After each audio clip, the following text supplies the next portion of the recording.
बिस्मिल्लाह वस्सलातु वस्सलामु अला रसूलिल्लाह। एक सवाल हमारे पास है कि क्या करेंसी की ख़रीदो फ़रोख्त कर सकते हैं या नहीं? देखिए, करेंसी की ख़रीदो फ़रोख्त जायज़ है।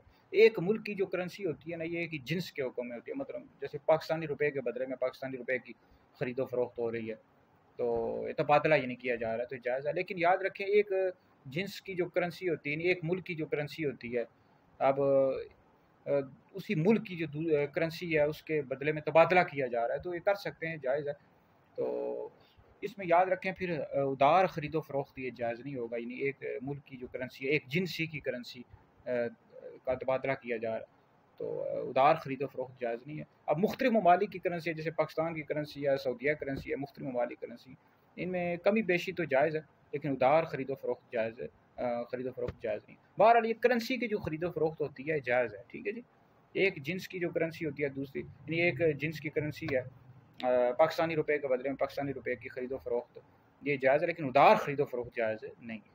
मुख्तलिफ़ ममालिक की जो करेंसियाँ होती हैं, उनमें कमी बेशी तो जायज़ होती है, लेकिन उधार ख़रीदो फ़रोख्त ये जायज़ नहीं है।